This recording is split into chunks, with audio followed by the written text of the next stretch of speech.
Hello students, आज के lecture में हम डिस्कस करने वाले हैं AC through CR series circuit. Okay students, previous lecture में हमने डिस्कस किया था AC through LR series circuit.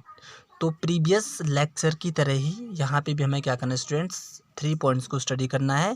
पहला हमारा होगा फेजर डायग्राम, नेक्स्ट होगा हमारा इम्पीडेंस, और जो लास्ट होने वाला है वो होगा आपका फेज एंगल।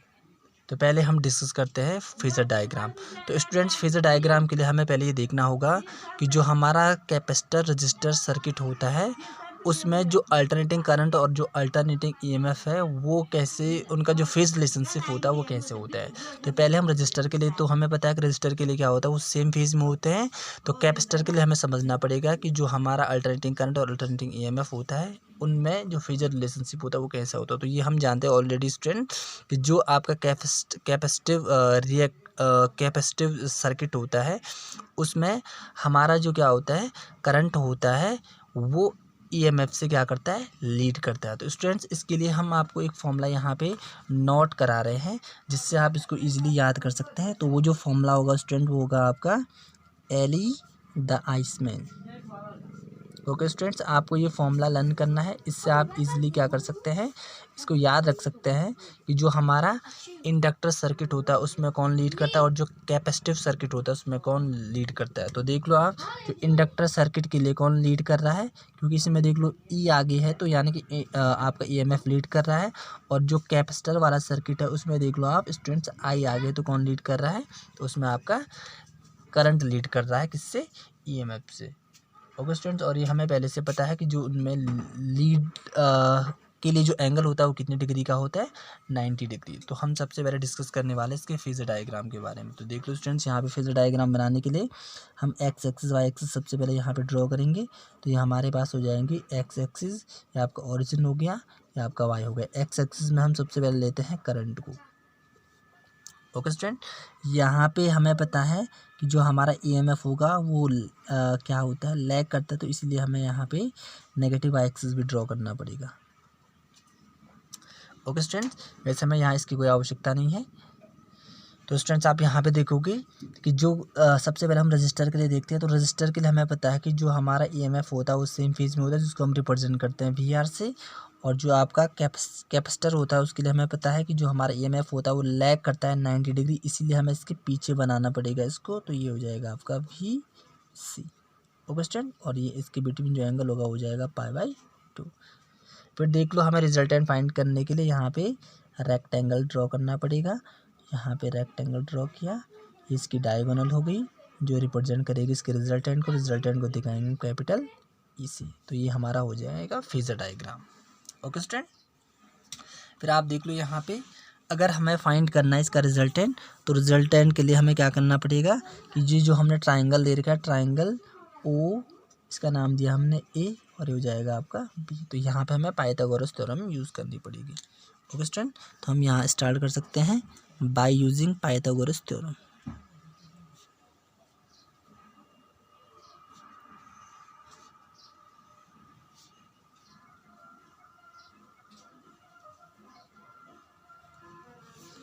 ओके स्टूडेंट, तो व्हाट इज पाइथागोरस थ्योरम। तो पाइथागोरस थ्योरम होती है hypotenuse square is equal to the perpendicular square plus base square. तो यहाँ पे आप देखोगे हु इज द हाइपोटेनस, तो हाइपोटेनस आपका हो जाएगा ओ बी।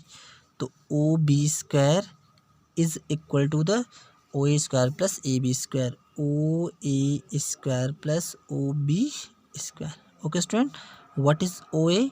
तो सबसे पहले देख लो ओ बी आपका ई हो जाएगा, तो E square is equal to the O A आपका हो जाएगा V R square plus O B हो जाएगा आपका स्टूडेंट, सॉरी ए बी, तो ए बी आपका हो जाएगा वी सी है, तो ये भी आपका हो जाएगा वी सी, तो ये V C square. Okay student, अब आप यहाँ पे देखोगे कि जो हमारा ई स्क्वायर है इसको चेंज करने की आवश्यकता नहीं है, वी आर की जगह हमें लिखना है I R. Okay student, according to the Ohm's law what is the formula of V equals to I R. तो ये हमारा रजिस्टर के लिए है, तो रजिस्टर के लिए करंट तो आई हो जाएगा, लेकिन उसके लिए रेजिस्टेंस आपका आर हो जाएगा, प्लस वी सी के लिए हम लिख सकते हैं आई एक्स सी, क्योंकि वहाँ पे रेजिस्टेंस आपका एक्स सी हो जाएगा, तो आई एक्स सी होल स्क्वायर। फिर हमने प्रीवियस लेक्चर की तरह यहाँ पे क्या करना है, इसको ओपन करना है तो ये देखो आपका ये हो जाएगा।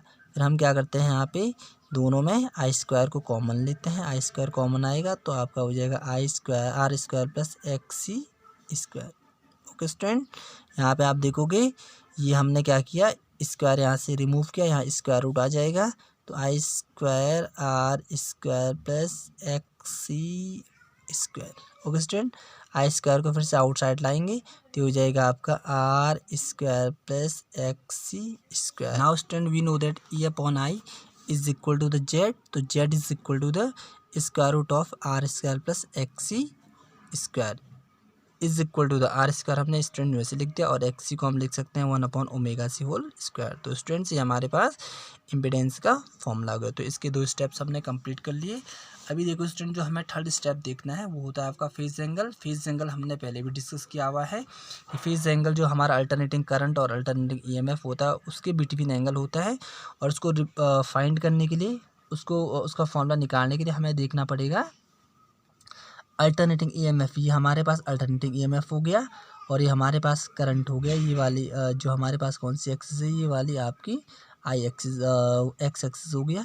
तो इसके बिटवीन जो एंगल होगा इसको बोलेंगे फेज एंगल। तो फेज एंगल के लिए हमें किस ट्रायंगल में देखना पड़ेगा, ओ ए बी। तो हम यहाँ पे लिखेंगे in right triangle O A B.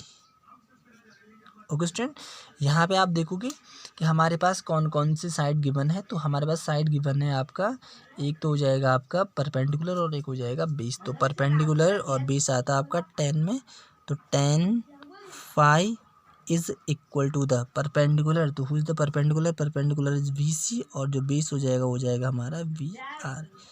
We सी को हम लिख सकते हैं स्टूडेंट्स आई इंटू एक्स सी, और जो हमारा वी आर हो जाएगा उसको लिख देंगे I into R. Again now I to I cancel, तो ये हो जाएगा एक्स सी अपॉन आर। या 10 phi is equal to the what is X C. तो एक्स सी का जो फॉर्मूला हो जाएगा वो होता है आपका 1/ओमेगा सी अपॉन आर, या इसको हम ऐसे भी लिख सकते हैं 1/ओमेगा सी आर। ओके स्टूडेंट, या इसको हम लास्ट में ऐसे भी लिख सकते हैं कि अगर हमें एंगल फाइंड करना है फाई, तो फाई इज इक्वल टू हो जाएगा स्टूडेंट आपका 10 इनवर्स 1/ओमेगा सी आर। ओके स्टूडेंट, तो ये हमारे पास तीनों पॉइंट हो गए। पहले हमने डिस्कस किया इसका फेजर डायग्राम, सेकंड हमने डिस्कस किया इसके इम्पीडेंस का फॉर्मूला, और थर्ड हमने डिस्कस किया स्टूडेंट इसके फेज एंगल का formula. Okay student, thank you.